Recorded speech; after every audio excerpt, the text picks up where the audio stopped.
नमस्ते, मैं नीतीश ठाकुर और आप देख रहे हैं कैपिटल टीवी उत्तर प्रदेश। आज बात करते हैं लखनऊ से जुड़ी एक बड़ी और बेहद अहम खबर की, जहां प्रशासन ने आखिरकार उस इमारत पर सीधा और सख्त एक्शन ले लिया है जिसमें कुछ दिन पहले भीषण आग लगने से 15 लोगों की जान चली गई। यह घटना पूरे प्रदेश को झकझोर देने वाली थी और अब योगी सरकार ने अपने एक्शन में साफ कर दिया है कि इस मामले में किसी भी तरीके की कोई लापरवाही या ढिलाई बर्दाश्त नहीं की जा रही है।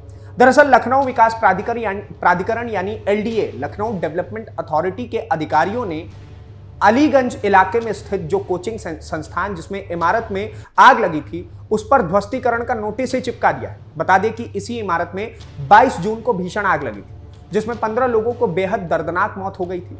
इस हादसे के बाद पूरे प्रदेश में सुरक्षा मानकों की अनदेखी को लेकर बड़े सवाल उठे और लोगों में यह गुस्सा भी था कि आखिर इतनी बड़ी इमारत में इतनी अलग अलग गतिविधियां बिना जांच के कैसे चलती रही। अब एलडीए ने इस इमारत को पूरी तरीके से गिराने की अनुमति दे दी है और इसे कानूनी तौर पर अंतिम रूप भी दे दिया गया है। एलडीए ने अलीगंज के सेक्टर डी स्थित भवन संख्या MS 102 के लिए यह नोटिस जारी किया है। नोटिस में साफ तौर पर लिखा गया है कि इस भवन में बिना स्वीकृति मानचित्र के अनअधिकृत निर्माण किया गया था, यानी शुरुआत से ही इस इमारत का निर्माण नियमों के खिलाफ हुआ था। ये बात अपने आप में ये दिखाती है कि आखिर कैसे नियमों की खुलेआम अनदेखी करके बनाई गई एक इमारत इतनी बड़ी और दुखद त्रासदी की वजह बन गई। अगर शुरुआत में ही इस अवैध निर्माण पर कार्रवाई हो जाती तो शायद इतनी बड़ी जनहानि को टाला जा सकता था। सबसे बड़ी बात यह है कि योगी सरकार इस मामले में किसी भी तरीके की ढिलाई बरतने के मूड में बिल्कुल भी नहीं। हादसे के तुरंत बाद से ही प्रशासन ने पूरी सख्ती के साथ जांच शुरू कर दी थी और अब इसी कड़ी कार्रवाई के जरिए यह साफ संदेश दे दिया गया है कि अवैध निर्माण करने वालों को किसी भी सूरत में बख्शा नहीं जाएगा, चाहे वो कितने ही प्रभावशाली या बड़े व्यवसायी क्यों ना हो। आइए अब इस पूरे मामले को विस्तार से समझते हैं कि आखिर नोटिस में क्या क्या कहा गया, कानूनी प्रक्रिया क्या रही और आगे इस पर क्या कार्रवाई होने वाली है। एलडीए की तरफ से जारी किए गए नोटिस में साफ तौर पर लिखा गया है, आपसे अपेक्षा किया जाता है कि आप इस आदेश की प्राप्ति तिथि से 15 दिनों के भीतर अनअधिकृत निर्माण और विकास कार्य स्वयं हटा लें, अन्यथा इसे विकास प्राधिकरण द्वारा गिरा दिया जाएगा। यानी भवन स्वामियों को साफ तौर पर एक तय समय सीमा दी जाएगी और इसके बाद प्रशासन की तरफ से किसी भी तरीके की देरी या रियायत नहीं बरती जाएगी। एलडीए के अधिकारियों के मुताबिक भवन स्वामियों को इस कार्रवाई से पहले सुनवाई का पूरा और उचित अवसर भी दिया गया था ताकि वो अपनी बात प्रशासन के सामने रख सके और अगर उनके पास कोई वैध दस्तावेज या मंजूरी के कागजात हों तो वो पेश भी कर सके। लेकिन भवन स्वामी इस पूरी सुनवाई के दौरान कोई भी संतोषजनक जवाब देने में पूरी तरीके से नाकाम रहे। वो ना तो निर्माण को वैधता के साथ साबित कर पाए और ना ही स्पष्ट कर पाए कि आखिर किस आधार पर इतने बड़े व्यवसायिक ढांचे को इस तरीके से चलाया जा रहा था। इसके बाद प्राधिकरण के पास इस सख्त कार्रवाई के अलावा कोई और रास्ता नहीं बचा।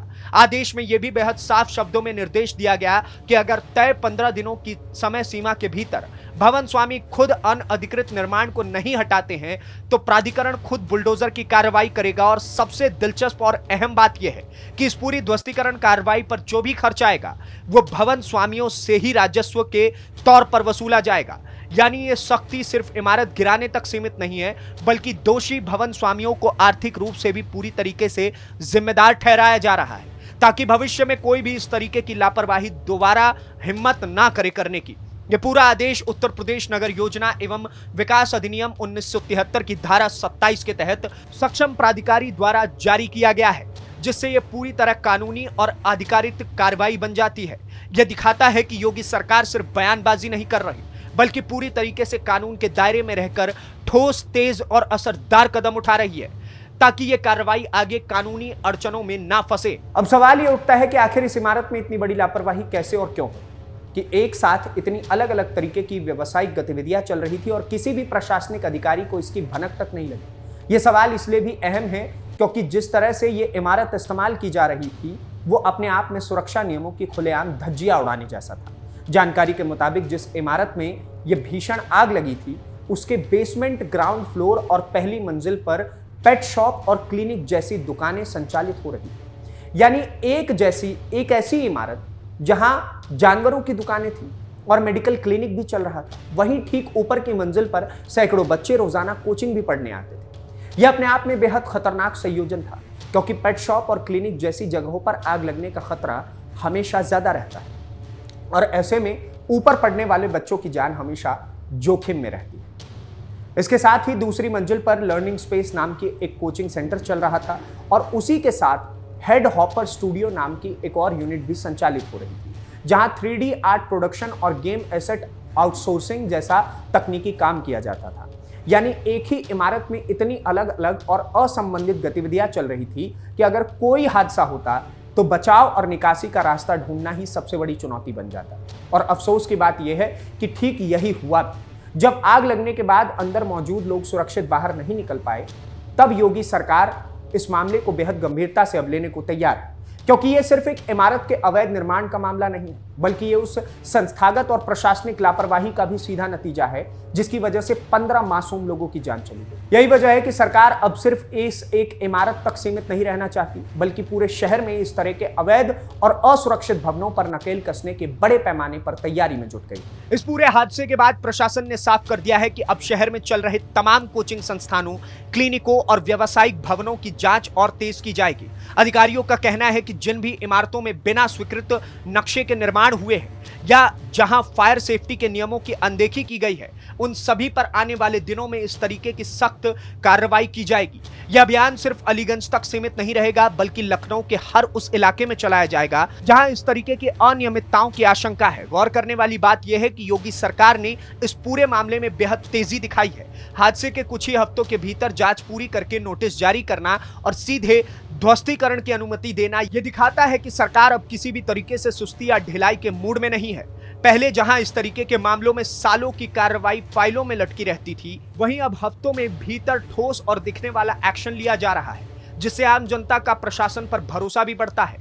इसके अलावा प्रशासन ने यह भी साफ किया है कि इस तरीके की घटनाओं की पुनरावृत्ति रोकने के लिए अब नियमित रूप से भवनों का निरीक्षण किया जाएगा और जो भी भवन स्वामी नियमों का उल्लंघन करते पाए जाएंगे, उनके खिलाफ भी इसी तरीके की सख्त और एक्शन तेज किया जाएगा। यानी ये सिर्फ एक इमारत तक सीमित रहने का मामला नहीं है, बल्कि ये पूरे शहर की सुरक्षा मानकों को लेकर एक बड़े और व्यापक अभियान की शुरुआत मानी जा रही है, जिसका असर आने वाले महीनों में साफ तौर पर दिखाई देगा। राजनीतिक और प्रशासनिक जानकारों का मानना है कि इस तरीके की तेज कार्रवाई से न सिर्फ अवैध निर्माण करने वालों में डर पैदा होगा, बल्कि इससे आम जनता को भी यह भरोसा मिलेगा कि उनकी सुरक्षा को लेकर सरकार गंभीर है, खासकर उन परिवारों के लिए जिन्होंने इस हादसे में अपनों को खोया है। ये कार्रवाई एक तरह से न्याय की दिशा में उठाया गया पहला और बड़ा ठोस कदम है। तो कुल मिलाकर अलीगंज की इस दर्दनाक और दिल दहला देने वाली घटना के बाद योगी सरकार ने जिस तेजी और सख्ती के साथ कार्रवाई की है, वो इस बात का साफ संकेत है कि अब प्रदेश में अवैध निर्माण और सुरक्षा मानकों की अनदेखी करने वालों की खैर नहीं। एलडीए का यह ध्वस्तीकरण नोटिस सिर्फ एक इमारत को गिराने का आदेश नहीं है, बल्कि ये उन तमाम भवन स्वामियों के लिए भी एक कड़ी और सीधी चेतावनी है जो नियमों को ताक पर रख करके अपने भवनों को, अपने मंजिलों को व्यावसायिक इस्तेमाल के लिए दे रहे हैं। 15 मासूम लोगों की जान जाने के बाद अब प्रशासन इस बात को लेकर पूरी तरीके से गंभीर और सतर्क है कि आगे से इस तरीके की किसी भी लापरवाही को किसी भी सूरत में बर्दाश्त न किया जाए। यह कार्रवाई इस बात का भी बड़ा उदाहरण देती है कि जब सरकार पूरी इच्छा शक्ति के साथ अपने काम को दिखाती है तो हफ्तों के भीतर ही ठोस, कानूनी और असरदार कदम भी उठाए जा सकते हैं बिना किसी राजनीतिक दबाव या देरी के। इस पूरे घटनाक्रम से एक और बात साफ हो जाती है कि योगी सरकार अवैध निर्माण के मामले में किसी भी तरीके की नरमी नहीं बरतती, चाहे मामला कितना भी संवेदनशील या फिर पेचीदा क्यों ना हो। बुलडोजर एक्शन के जरिए यह संदेश साफ तौर पर दिया जा रहा है कि कानून सबके लिए बराबर है और नियमों का उल्लंघन करने वालों को इसकी भारी कीमत चुकानी पड़ेगी।